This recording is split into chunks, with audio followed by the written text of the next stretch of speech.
thing on me. Swear to God, I'll destroy that camera.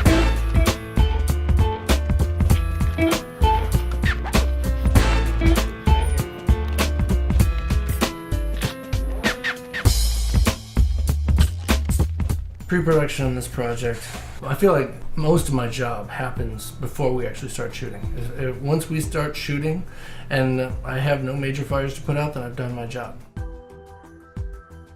Typically what I do is put together a vision statement or a director's vision statement where, you know, all the major elements are described at a relatively high level. So we started, I probably had about 4 weeks prep on it, and it would have been nice to have another week. I know it sounds crazy for a short film, but this had a lot of locations. It had a lot of, you know, cast, extras. A lot of it was preparing for, you know, a tough 6 days.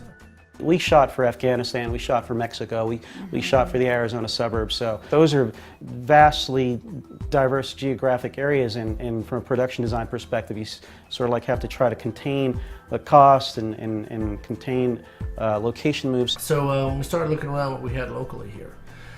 What made it really the most sense is here in Tempe, I live seriously 2 minutes down the road, a small village that's actually Indian reservation, Hill City, Guadalupe. How do we make a town look like Mexico? Well, fortunately, we found a town that, you know, it's almost 100% populated with Mexico. It had, you know, the storefronts with Mexico signage and things of that nature. McKenna! Excuse me, where's my daughter? ¿Dónde está mi hija? In the case of production design, I supplied a ton of pictures to our production designers, and to Brendan Keel's credit, basically delivered flawlessly on that, where I looked at the pictures that I supplied, and then I saw the set, and I'm like, oh wow, this comes really close. If not, it looks more authentic. And then bringing all of those items and having them sit in our producer's house where they were at Rose's place, and they're all stored up, and we're looking at these thinking, okay, here they are stored in an extra room. Wow, this is really impressive. I wonder how he's going to make it look like a real Afghani hideout.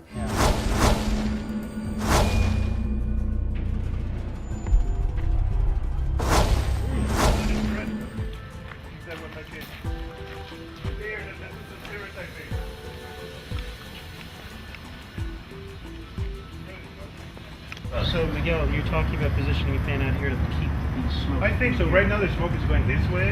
And well, you know, I said if we put a couple of 12-bys, it will help block it out a little bit. We close that side because it's going that way. The building that was able to be used for both Afghanistan and the Mexican place where Ronnie's interrogated. Right. So we were able to use the front half for Afghanistan and the back half as the interrogation room. And so I applaud our production team and the designers for looking at that and seeing the possibilities. When Marco and I was first looking at locations, talking about locations, we actually, I mean, it was on the table to see what it would be like to actually shoot on the border, to do actually some of our scenes in Mexico, and here in Arizona, right there on the border. For the longest time, I was sort of like racking my head about, okay, what do we do with regards to the Mexican border? So do we go down the border? If so, that's, you know, you're implying, you know, big company move down there. So, you know, a lot of these things involve creative solutions to try to make it happen. But of course, it became really too cost prohibitive for what we wanted to accomplish with this film, the multiple locations, taking a day or two to get all the way down to the border to get some of those shots. Didn't pay off at the end. And then with Brandon Keel, our production designer. Yeah. Right, he was amazing with bringing your vision to reality and researching what border crossings actually look like. Right. And what Brandon discovered was that there's no standard for Arizona-Mexico border crossings. They're all shapes and sizes, they can look different. So there are a few things in common, a certain number of specific signs that they have in common, and the flags that they have in common, but the way they look in general was very varied. Yeah, but the only commonality is the signage. Right, and so he brought that in.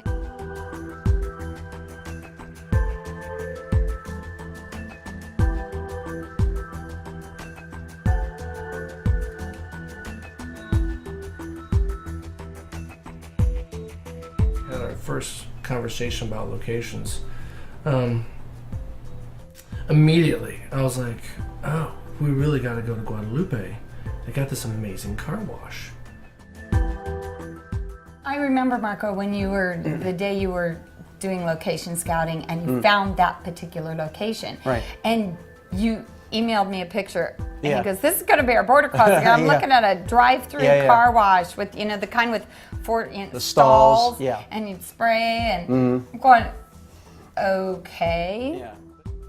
I went out, took a drive, shot this photograph, brought it back to Marco and said, this is that car wash I was telling you about. We went out again, took some more photographs, and I think we can turn this thing into the border. If you shoot it from the right angle, I thought just the way the stalls lined up, and you head south, you're looking right into Guadalupe. There it is. And then when I brought Brandon out there, he was really excited. I mean, he really jumped on this.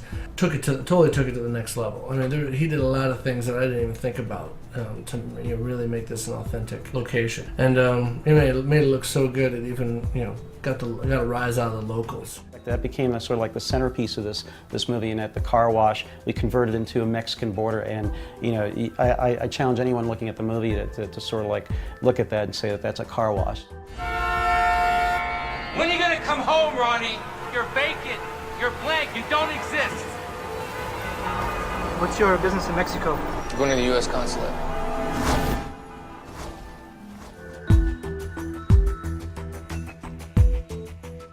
We did the production office here in my home. It was the easiest location, centrally located here in Tempe, and it just kind of started to happen. Like, this is where I started to do my pre-work. I did my schedules, my budgets. I brought over some interns to kind of help me along the way as far as any kind of pre-prepping. I worked with Marco and Katrina and Jim quite a bit as far as pre-budgets, creating some estimates. But Jim really wanted the experience of shooting a feature film. In a way, like, he really wanted to kick the tires. This was his first experience and really producing a major motion picture. We really went for the full experience for Jim and for Suncast Entertainment. Other than renting our own office, we decided to stick it out here. It just made the most sense, financially, to go ahead and work out of the home. At the time, I also had an entire spare bedroom to work for art department. I had a full arsenal of weaponry in my house, and people showing up at all times of the day. My dog really dug the experience quite a bit. There were some really cool days. I remember, we had, little stations happening. Art department took one of my tables from my kitchen. They moved over to one corner, and a couple of ADs had put up a craft service white table, and they took another corner. And we got laptops everywhere. I got the director sitting at my island. I got my cinematographer Skyping somebody in South America, in the middle of all this chaos, and my dog sitting on top of camera boxes, out on the back patio.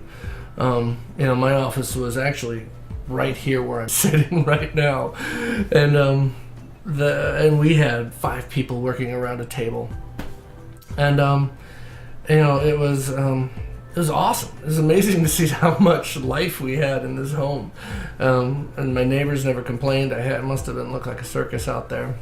It worked out well. I mean, I think we had something like a month of prepping for this piece, this formal prep time. But then again, there's always this, months and months of prepping, even inside your mind while you're writing a script. You're sort of like considering what's going to be required to make this happen. The point is, you can plan all you want, but it's not until you get on a set or location that all of a sudden you get inspired to sort of like draw from the moment of being on location, or taking ideas from other people. So it's like you have your plan, but then you have to be open to other possibilities.